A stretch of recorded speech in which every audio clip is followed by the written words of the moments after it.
Hello दोस्तों, स्वागत है आप सभी लोगों का कॉमर्स विद अनिल सर में। दोस्तों, लास्ट वीडियो लेक्चर में हमने हेनरी फॉयल के 14 प्रिंसिपल्स कंप्लीट किया था।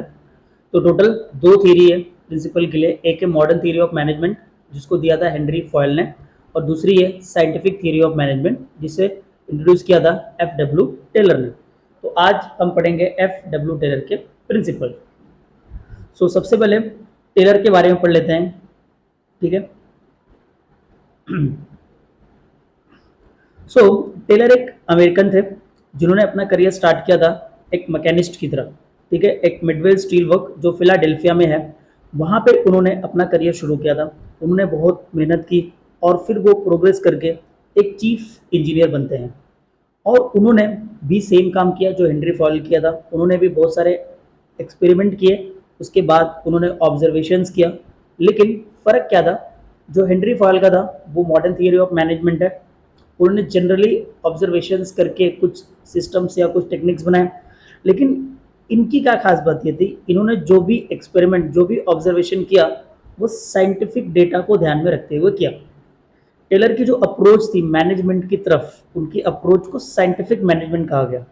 और इनकी कंट्रीब्यूशन मैनेजमेंट को थॉट डेवलप करने के लिए या मैनेजमेंट मैनेजमेंट के थॉट्स में जो इनका कंट्रीब्यूशन रहा है on the basis of scientific data, इसीलिए इन्हें कहा जाता है फादर ऑफ साइंटिफिक मैनेजमेंट। आगे बढ़ते हैं दोस्तों। जो टेलर की थ्योरी है ये साइंटिफिक एक्सपेरिमेंट के ऊपर बेस है। इस थियरी के अंदर प्रॉपर साइंस का अप्रोच अप्लाई होता है। कोई भी डिसीजन लेना हो या कोई भी प्रॉब्लम सॉल्व करना हो, उन्होंने बोला कि एट द सेम टाइम आप साइंटिफिक अप्रोच की मदद से कोई भी फैसला या कोई भी मैनेजमेंट से रिलेटेड प्रॉब्लम को सॉल्व कर सकते हो। टेलर के हिसाब से तो ये था कि कोई भी प्रॉब्लम आ जाए तो it should be solve by scientific technique rather than rule of thumb और एरर एंड ट्रायल मेथड। तो इनका सिंपल सा कहना था कि अगर मैनेजमेंट लेवल पे आपको कोई भी इशू आ रहा है, मैनेजर एज अ मैनेजर आपको कोई प्रॉब्लम आ रहा है, तो आप साइंटिफिक टेक्निक का इस्तेमाल करें, ना कि रूल ऑफ थंब का यूज़ करें या एरर और ट्रायल मेथड का। रूल ऑफ थंब का मतलब होता है अपनी पर्सनल जजमेंट का यूज़ यहाँ पे नहीं करना है। आपको टोटल साइंटिफिक स्टडी करनी है, उसके बेसिस पे ही आपको फैसला लेना है। अब डेफिनेशन जरा पढ़ लेते हैं। डेफिनेशन क्या है साइंटिफिक थियरी ऑफ मैनेजमेंट का। तो इन्होंने बोला कि scientific management consist of knowing what you, that is management, and want men to do exactly and seeing it that they do it in a proper in the best और cheapest manner. देखो, scientific management consist of knowing that what you, that is management. यानी scientific management में management को पता होना चाहिए कि वो क्या है। यानी कि हम एज अ मैनेजमेंट हमें क्या करना है, हमारा गोल क्या है, हमारा ऑब्जेक्टिव क्या है, ये हमें पता होना चाहिए। राइट। और हमें उस ऑब्जेक्टिव को कैसे अचीव करना है ये भी हमें पता होना चाहिए। तो as a scientific as a management you should know कि हमारे ऑब्जेक्टिव्स क्या हैं। सबसे पहले तो ये पता होना चाहिए एज अ मैनेजमेंट हम क्या है, हमारे क्या ऑब्जेक्टिव्स है, और हम अपने लोगों से एग्जैक्टली क्या करवाना चाहते हैं। यानी कि हमारा टारगेट हमें पता होना चाहिए, और उस टारगेट को अचीव करने के लिए हमें लोगों से क्या करवाना है ये भी एग्जैक्टली पता होना चाहिए। ठीक है। फिर हमें क्या करना है, टारगेट उन लोगों को देके हमें ये देखना है कि वो काम बेस्ट मैनर में हो रहा है और चीपेस्ट मैनर में हो रहा है या नहीं हो रहा है। इसी को कहा जाता है साइंटिफिक मैनेजमेंट। आई होप ये पॉइंट आपको समझा होगा। तो हम सॉरी तो हम आगे की तरफ बढ़ते हैं और हम प्रिंसिपल की शुरुआत करते हैं। उन्होंने पहला ही प्रिंसिपल दिया था, science not rule of thumb. Rule of thumb का मतलब होता है पर्सनल जजमेंट। ठीक है, पर्सनल जजमेंट। देखो, इनका सिंपल सा कहना था कि अगर हमें ऑर्गेनाइजेशनल एफिशिएंसी को बढ़ाना है तो हमें रूल ऑफ थंब मेथड को सब्स्टिट्यूट करना पड़ेगा और हमें साइंटिफिक मेथड डेवलप करना पड़ेगा। वो भी साइंटिफिक मेथड हम डेवलप करेंगे जो भी हम काम कर रहे हैं उनकी साइंटिफिक एनालिसिस के बाद। तो एफिशिएंसी मतलब क्या, एबिलिटी या परफॉर्मेंस को बढ़ाना, उसको हम एफिशिएंसी बोलते हैं।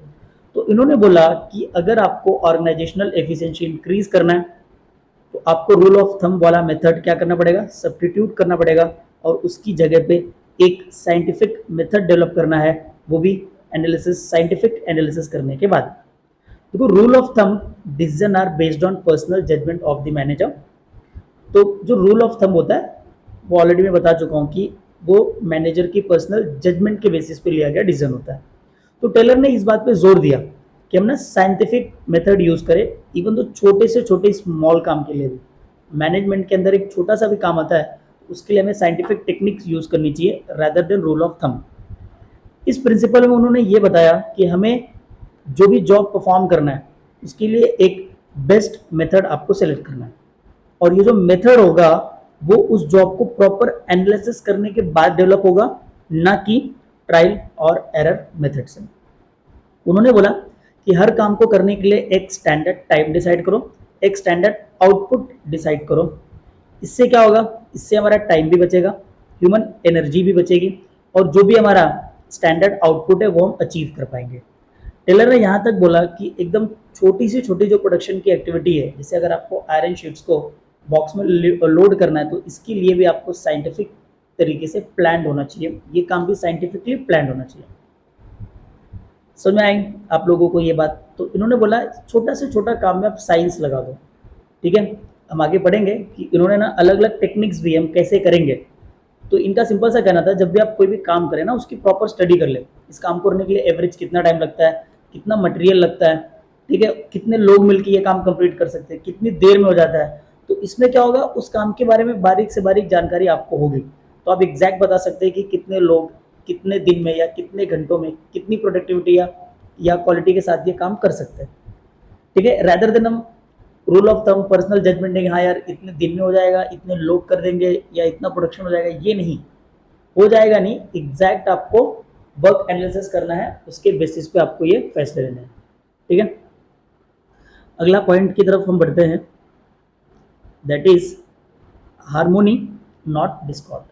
हार्मोनी का मतलब होता है एक दूसरे की हेल्प करना, हेल्पिंग नेचर रखना, ये होता है। नॉट डिस्कॉर्ड, बिखरा बिखरा नहीं, अलग अलग नहीं रहना हमको। So according to this principle, there should be a harmony between employees and management. Employee और मैनेजमेंट के बीच में हार्मोनी मेंटेन होनी चाहिए। हार्मोनी मेंटेन होने से क्या होता है, किसी भी प्रकार का कोई कॉन्फ्लिक्ट नहीं होगा, आप एक दूसरे को मदद कर रहे हो, आप मदद भी कर रहे हो और एक दूसरे से आप बातचीत कर रहे हो। और जब आप कम्युनिकेशन करना चालू करोगे एक दूसरे से, उससे क्या होता है, कोऑर्डिनेशन मेंटेन होता है, और कोऑर्डिनेशन से जो हमारा कॉन्फ्लिक्ट है आपस में वो कम से कम हो जाता है। और परफेक्ट अंडरस्टैंडिंग अगर एम्प्लॉयज़ और मैनेजमेंट के बीच में है, तो वहाँ पे एक हेल्दी वर्क इन्वायरमेंट क्रिएट होता है, जिससे हम हमारे डिजायर्ड गोल्स को या सक्सेस को ऑन टाइम अचीव कर सकते हैं।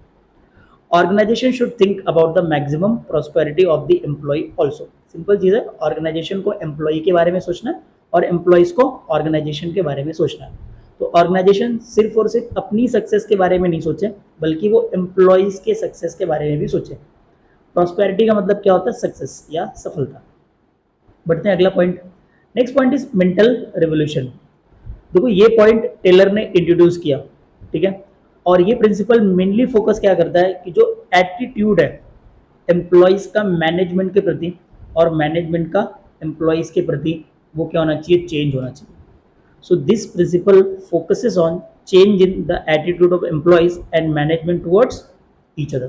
ठीक है, दोनों को ये बात रियलाइज होनी चाहिए कि दोनों इक्वली इम्पॉर्टेंट है ऑर्गेनाइजेशन के अंदर, और उन्हें एक दूसरे को फुल कॉपरेशन देना चाहिए ताकि हम गोल्स को प्रॉपरली अचीव कर लें। इससे क्या होगा, प्रोडक्टिविटी भी बढ़ेगी, प्रॉफिट भी बढ़ेगा। फॉर एग्जाम्पल, जैसे कि कोई कार बनाने की कंपनी है, ठीक है, और उन्होंने मैनेजमेंट ने अपने एम्प्लॉय को बोला कि हमें कार बनानी है, ये टाइम है, ऐसे ऐसे आपको करना है, ये डिज़ाइन हमें तैयार करना है। तो इस बात पे जो जो आपका एम्प्लॉय है या एम्प्लॉयज़ है वो फुल सपोर्ट करना चाहिए मैनेजमेंट का। और उसी तरह वो कार बनाने के लिए मैनेजमेंट को जो जो चीज़ें लगेंगी, सॉरी एम्प्लॉयज़ को जो जो चीज़ें लगेंगी वो मैनेजमेंट उन्हें अवेलेबल कराना चाहिए।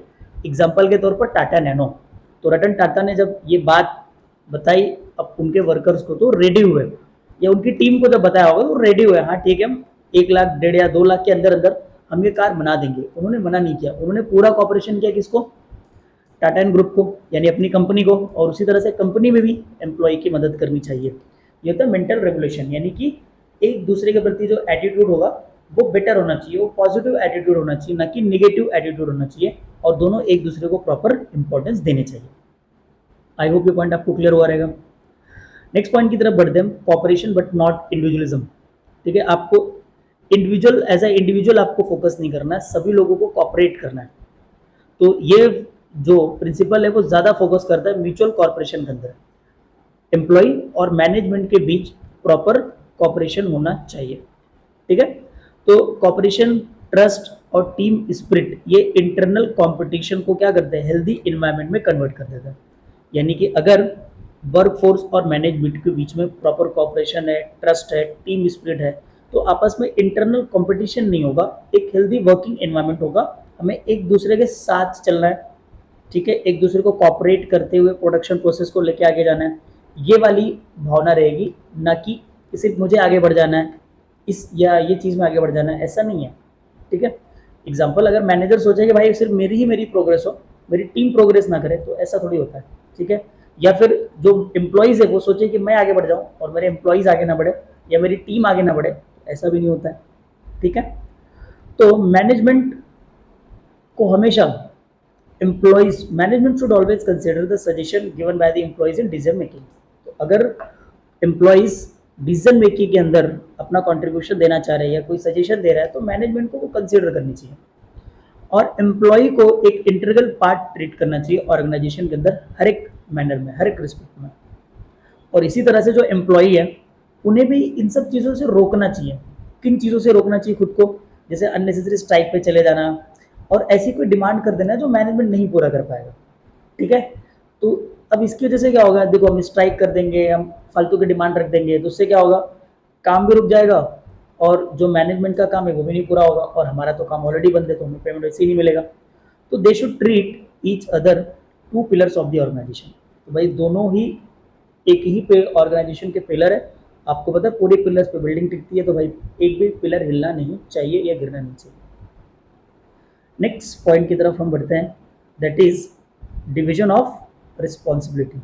देखो ये मैंने हेनरी फॉर्ड वाले प्रिंसिपल में पढ़ा दिया था, लेकिन वहाँ पे एम्प्लॉयज़ को लेके था, यहाँ पे रिस्पॉन्सिबिलिटी को लेकर। देखो प्रॉपर डिवीजन ऑफ वर्क होना चाहिए और उसके साथ साथ हमेशा प्रॉपर डिवीजन ऑफ रिस्पॉन्सिबिलिटी होनी चाहिए मैनेजर के बीच में, एम्प्लॉय के बीच में।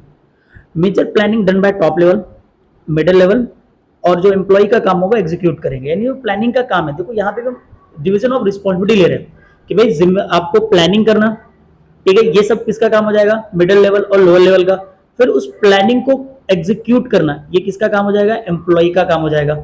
और reporting done as per the instruction given by the superior. तो भाई आपको रिपोर्टिंग यानी कंट्रोलिंग तो करनी है कि हमको ये चेक करना है ना अकॉर्डिंग टू प्लान हमारा काम हो रहा है या नहीं हो रहा है, इसी को आप रिपोर्टिंग बोलोगे। तो मैनेजर को हमेशा एम्प्लॉयज को इंकरेज करना है, गाइड करना है। इससे क्या होगा, वो बेस्ट परफॉर्मेंस देंगे, इससे मैनेजर का भी परफॉर्मेंस इंप्रूव होगा एज वेल एज एम्प्लॉय का भी परफॉर्मेंस इंप्रूव होगा। नेक्स्ट पॉइंट की तरफ हम बढ़ते हैं, development of employer employee for greater efficiency and maximum prosperity. देखो best performance of any organisation always depend on skills and capabilities of its employees to a great extent. किसी भी organisation की performance, किसी भी ऑर्गेनाइजेशन की success जो depend करती है वो करती है उनके एम्प्लॉयज की स्किल और कैपेसिटी के ऊपर। तो इसीलिए हमें एज अ एम्प्लॉयर अपने एम्प्लॉय को हमेशा ट्रेंड करना है, हमेशा डेवलप्ड रखना है, डेवलप करना है, ताकि उनकी एफिशिएंसी बढ़ते रहे, क्योंकि उनकी एफिशिएंसी बढ़ेगी तो ऑर्गेनाइजेशन की सक्सेस, प्रॉस्पेरिटी बढ़ेगी। तो इसीलिए उनको ट्रेनिंग प्रोवाइड करना, डेवलपमेंट प्रोग्राम उनके लिए रखना जब भी ज़रूरत है उस वक्त बहुत ही ज़रूरी होता है। और अल्टीमेटली इससे क्या होगा, कंपनी की प्रॉफिटेबिलिटी बढ़ जाएगी और employ should be given proper opportunity to attain greater efficiency and maximum prosperity. तो एम्प्लॉय को भी आप ये चांस देना है कि उनकी भी खुद की एफिशिएंसी बढ़े और ऑर्गेनाइजेशन की भी प्रॉस्पेरिटी यानी कि सक्सेस बढ़नी चाहिए। आई होप आपको ये 6 प्रिंसिपल समझ में आए होंगे। दोस्तों मिलते हैं नेक्स्ट लेक्चर में, और नेक्स्ट लेक्चर में हम करेंगे टेक्निक्स ऑफ साइंटिफिक मैनेजमेंट। अगर आपको वीडियोस पसंद आ रहे हैं तो चैनल को लाइक करो, सब्सक्राइब करो। Thank you so much.